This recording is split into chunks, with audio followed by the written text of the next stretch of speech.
అందరికీ నమస్కారం అండి. నా పేరు Vijay Nagaberu. Thanks a lot మన రెస్పెక్ట్ సినిమా అనే ఛానల్‌ని ఇంతగా ఆదరిస్తున్న ప్రతి ఒక్కరికి చాలా చాలా thanks. Again came back with one more casting requirement అండి. ఇదొచ్చేసి చల్లా క్రియేషన్ ప్రొడక్షన్ అంట. Wanted assistant director for feature film అంటున్నారు. సో, ఇదొచ్చేసి జాను, రాజు, విశ్వరూపం అనేది వీళ్ళ హ్యాష్‌ట్యాగ్ జాను, రాజు, విశ్వరూపం అనేది వీళ్ళ టైటిల్ అండి.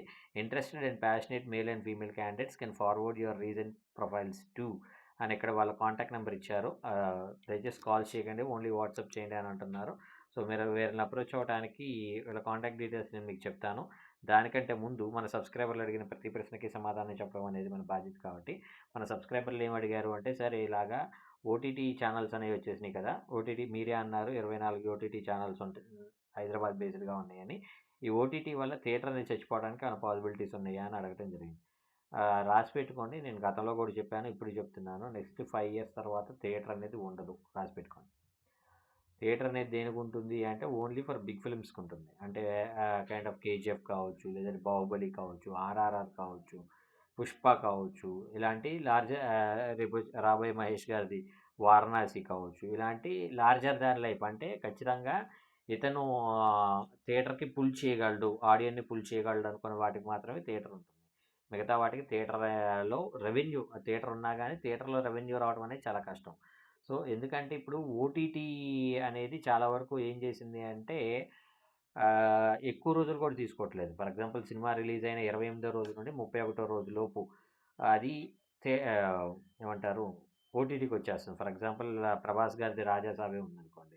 30వ రోజు సంక్రాంతికి రిలీజ్ అయితే ఇది ఇంకా ఫిబ్రవరి అప్పటికే రిలీజ్ అయిపోతుంది. 'రాజాసాబ్' కావచ్చు, నెక్స్ట్ ఏవేవైతే ఆ సంక్రాంతికి రిలీజ్ అయిన మెగాస్టార్ చిరంజీవి గారి సినిమా కావచ్చు, 'రాజాసాబ్' కావచ్చు, 'శర్వాది' కావచ్చు, అలాగే ఇది 'రాజావార రాణివార' అది నవీన్ పొలిశెట్టి సినిమా కావచ్చు. ఈ సినిమాలన్నీ కూడా ఓటీటీకి వచ్చేస్తాయి. అంటే జస్ట్ స్పాన్ ఆఫ్ ఒక 20 డేస్ వెయిట్ చేసినట్లయితే నాకు ఫ్యామిలీ మొత్తంతోటి వెళ్ళినట్లయితే ఒక 3,000-5,000 ఖర్చు అయ్యే దగ్గర నాకిక్కడ జస్ట్ ఒక రూ. 1000 సబ్స్క్రిప్షన్ తీసుకున్నట్లయితే సంవత్సరం మొత్తం నేను ఆ ఓటీటీలో చూసేసుకోవచ్చని ఒక ఇదిలోకి వచ్చేసారు. ఇంకా నేనేమంటాను అంటే ఓటీటీ కన్నా కూడా ఫర్దర్ ఫ్యూచర్ దేనికుంటుందంటే యూట్యూబ్‌కే ఉంటుంది. నేను యూట్యూబ్ ఛానల్ పెట్టుకోవడానికి ప్రధాన కారణం కూడా అది. ఎందుకంటే ఓటీటీకైనా మీరు ఎంతో కొంత సబ్స్క్రిప్షన్ అనేది పే చేయాలి. యూట్యూబ్‌కి మీరు ఎలాంటి సబ్స్క్రిప్షన్ పే చేయాల్సిన అవసరం లేదు కాబట్టి, మీరు యూట్యూబ్‌లో కంటెంట్ అనేది చూసుకోవాలనుకున్నప్పుడు మీరు హ్యాపీగా ఫ్రీగా చూసుకోవచ్చు కాబట్టి, ఆ యూట్యూబ్ అనేది వాళ్ళు యాడ్స్ అనేవి ప్లే చేసుకొని దాని మీద ఒక రెవెన్యూ తీసుకొనొచ్చి ఎవరైతే యూట్యూబ్‌లో వీడియోస్ చేస్తున్నారో వాళ్ళకి పే ఇవ్వటానికి యూట్యూబ్ ప్రిపేర్‌గా ఉంది కాబట్టి ఫర్దర్ ఫ్యూచర్ అంతా యూట్యూబ్‌దే ఉంటుంది. కాబట్టి నేను మీ అందరికీ చెప్పేదేంటి అంటే మీకు యూట్యూబ్‌కి ఓటీ ఫర్దర్‌గా థియేటర్ వచ్చేసరికి ఏంటంటే థియేటర్ కాస్ట్‌లు కూడా ఎలా ఉన్నాయంటే వర్స్ట్ సినారియో ఎంతకంటే వర్స్ట్ లేదంటే 100, 150 నేల టికెట్ రూ. 100 అయిపోయింది. ఆ తర్వాత ఇది సి సెంటర్ శ్రీరాముల్లా కావచ్చు, గోకుల్ థియేటర్‌లా కావచ్చు, సంధ్యాలా కావచ్చు. ఇలాంటి ఒక సి సెంటర్ సినిమా థియేటర్స్‌కొచ్చేసరికి మీకు రూ. 100 నుండి మొదలవుతుంది. అదే దాన్నేమంటారు ఒక పీవీఆర్, మాల్స్ లాంటి వాటిలోకెళ్ళినట్లయితే స్టార్టింగే నాకు తెలిసి 200 అండ్ అబోవ్ ఉంది. అలాంటప్పుడు 200 పెట్టుకొని ఎవడు థియేటర్‌కొచ్చి సినిమా చూడాలి అని అనుకోడు. మీరు డాల్బీ కావచ్చు, అట్మాస్ కావచ్చు ఏది ఇచ్చినా కూడా అంత ఇది అనేది ఫీల్ అవ్వడు.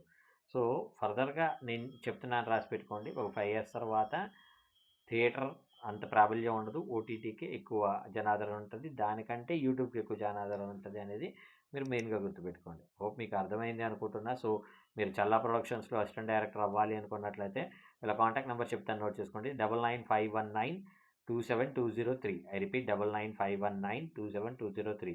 డిస్క్లైమర్ అది మీ అందరికీ తెలిసిందే కదా! నేను పెట్టే ఏ పర్టిక్యులర్ కాస్టింగ్ రిక్వైర్మెంట్‌కి గానీ, క్రీవ్ రిక్వైర్మెంట్‌కి గానీ, నాకు గానీ ఎటువంటి వ్యక్తిగతమైన లావాదేవీలు లేవు. వీళ్ళెవరో కూడా నాకు తెలీదు. వీళ్ళలో ఎవరైనా మిమ్మల్ని డబ్బులు అడిగినా, మోసం చేసే ప్రయత్నం చేసినా నమ్మకండి, మోసపోకండి, జాగ్రత్తగా ఉండండి. వీడియో నచ్చిందా? లైక్ చేయండి. వీలైనంత ఎక్కువ మందికి షేర్ చేయండి. ఎవరైతే సబ్స్క్రైబ్ చేసుకోకుండా చూస్తున్నారో ప్లీజ్ డూ సబ్స్క్రైబ్ అండ్ కామెంట్‌లోకి వెళ్ళి హైప్ కొట్టడం మర్చిపోకండి. Thank you and all the best.